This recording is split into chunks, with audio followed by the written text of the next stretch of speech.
gens, je sais que vous allez bien. Moi, c'est Hippolyte Hiol. Beaucoup d'entre vous se demandent ce que c'est que TapTapSend. Alors, TapTapSend est une application d'envoi rapide d'argent de l'Europe ou de l'Amérique vers l'Afrique. Pour le faire, c'est très simple. Vous vous rendez sur Play Store ou sur App Store en fonction du téléphone que vous avez. Vous téléchargez votre application, vous l'installez. Une fois que c'est fait, vous suivez les différentes procédures et avant d'envoyer de l'argent, vous n'oubliez pas de mettre mon code HIPPO237 pour bénéficier de 5 € lors de votre premier envoi. Alors, ne dites plus que vous ne saviez plus. Foncez sur TapTapSend. Je vous attends.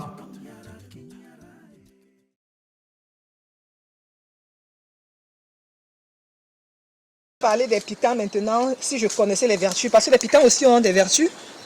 Oui, les piquants ont des vertus. En écologie, c'est des vertus généralement protectrices. On dit chez nous, pour un arbre qui a des piquants, on appelle ambassa sarga. Il y a un proverbe qui dit sarga kayoui. Donc, quand une plante a des piquants, elle ne peut pas être broutée facilement, elle ne peut pas être détruite. Donc, généralement, c'est une propriété protectrice. Voilà, il y a certaines qui sont très amères aussi, ou certains qui sont acides. Bon, chacune s'adapte par rapport aux prédateurs, du moins aux animaux qui l'attaquent. Et même dans la compétition végétale, quand le palmier pousse par exemple, il peut être détruit. Une feuille qui vient en compétition peut se déchirer. Donc certaines plantes ne l'envahissent pas. Donc c'est le rôle des piquants. Là, je suis en train de voir une termitière, c'est ça, ou je me trompe? C'est une termitière. Il y a beaucoup de sortes de termitières dans la forêt. Et toutes les termitières ont des vertus, certaines de grosses vertus spirituelles chez nous. Donc les serments par exemple, de mariage, de protection ou d'interdiction, de sécurité, se font sur les termitières. Mais finalement, tout a de l'importance dans nos forêts. Oui, je pense que les plantes ont des vertus thérapeutiques, physiques, mais aussi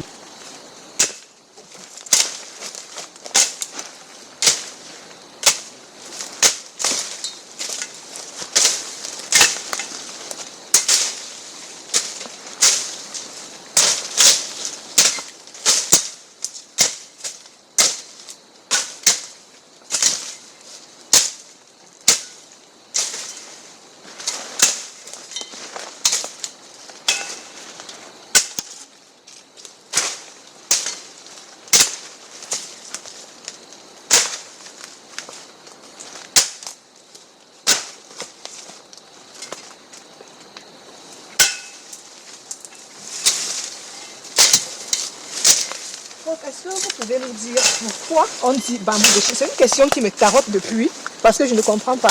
Nous avons plein de bambous ici chez nous en Afrique et tout. Mais après, quand tu entends l'appellation, c'est bambou de Chine. Pourquoi cette appellation? C'est une très belle question. Nous, les francophones, on appelle bambou de Chine. Et les anglophones appellent le même bambou Indian bambou.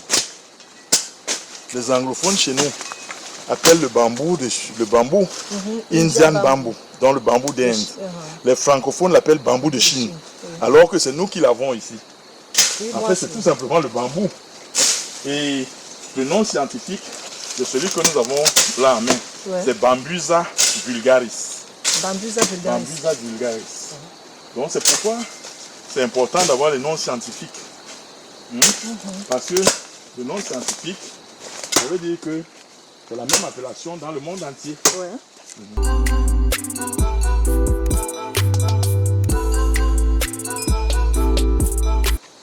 Parce que sinon il va pousser très vite. Et le parasolier là a aussi les vertus? Oui, beaucoup de vertus médicinales, notamment même contre le paludisme. Il y a des recherches de certains enseignants de l'université de Yaoundé, notamment le prof Kamani qui a travaillé dessus. Mais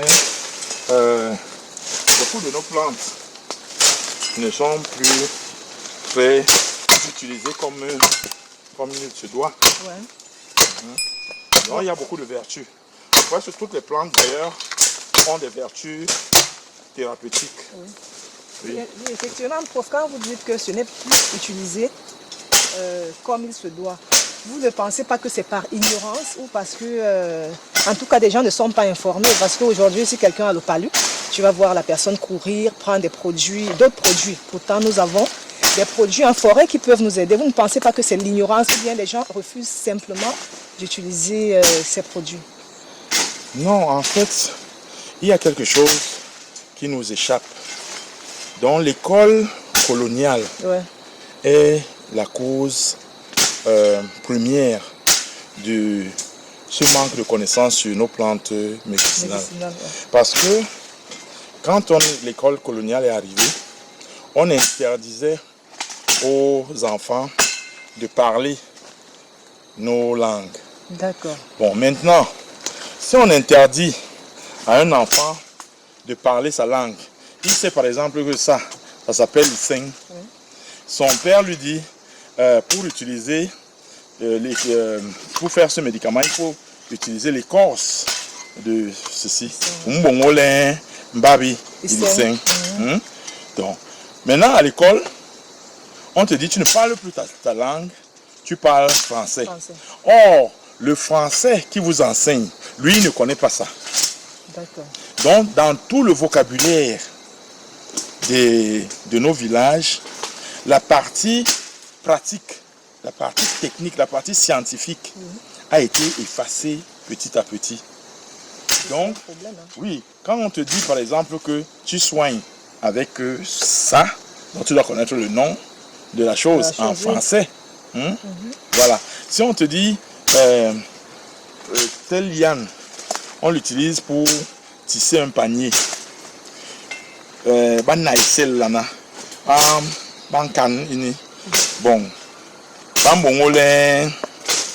mingong,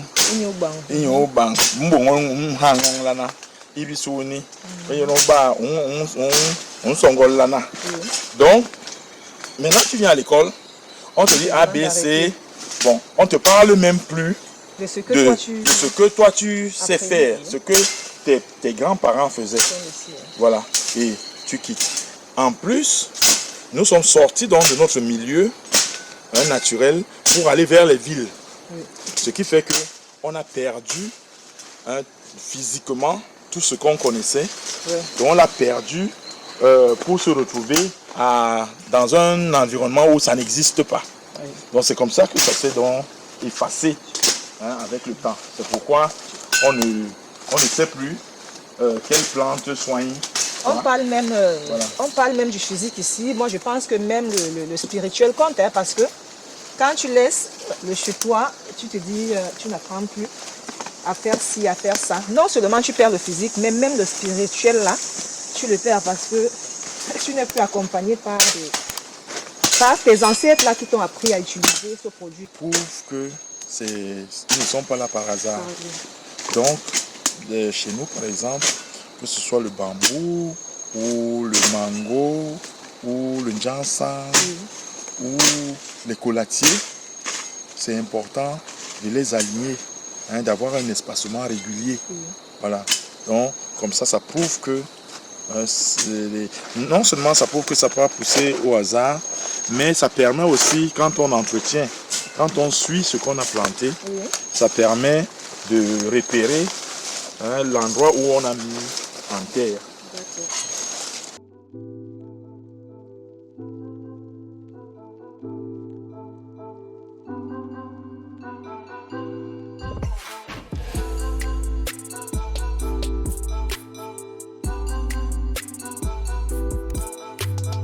Parce que vous venez de parler de plantes qui donnent l'eau. Ça veut dire qu'il y a aussi une plante qui donne l'eau.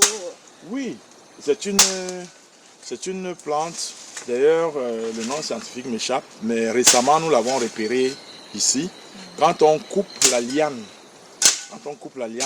c'est une eau très pure qui en sort. Donc chez nous, par exemple, quand les gens allaient à la chasse, ils n'avaient pas besoin de transporter de l'eau. Donc ils allaient en brousse. Donc quand ils retrouvaient cette liane, et s'abreuvait et puis il passait. De cette eau-là? Oui. Donc si on la trouve ici, nous allons boire, tu vois. Et il y a une bonne quantité qui peut sortir Oui. de là? Oui, ça sort, ça peut te désaltérer.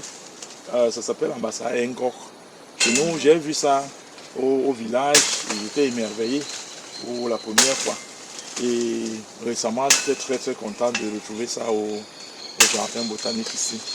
Alors, bon à savoir, ici nous sommes au jardin botanique Bengok. Agrotech. Agrotech, voilà. Bengok, on appelle vulgairement ce coin Masumbu, mais normalement l'appellation de cette zone-là, Oui, c'est Bengok. Bengok. Donc là, le trou de pierre. Donc, parce que nous sommes sur une cuirasse latéritique. d'accord. Donc ça s'appelle en géologie une cuirasse latéritique. Comme dans tous les territoires Bassa, il y a de la latérite, donc du fer. Ouais. Et nous sommes des descendants de la civilisation du fer. Donc cette civilisation du fer a été très bien décrite par le professeur Joseph-Marie Essumba en 1987. Il a publié dans les annales de la faculté des lettres de l'université de Yaoundé. En 1987, Joseph-Marie Essumba a démontré avec des traces archéologiques que toute la zone du Sud Cameroun et surtout chez les Bassa, il y avait une civilisation du fer, toute une civilisation dont les gens avaient des fourneaux, des bas fourneaux, on faisait de la métallurgie et actuellement il y a encore certaines traces de ces fourneaux dans la zone de Panne vers l'autoroute, la nouvelle autoroute Douala Yaoundé, voilà, vers Ouamb. Donc chez Bomborbo qui est de mémoire qui vient de décéder. Donc là-bas en Ouamb, il y a des fourneaux.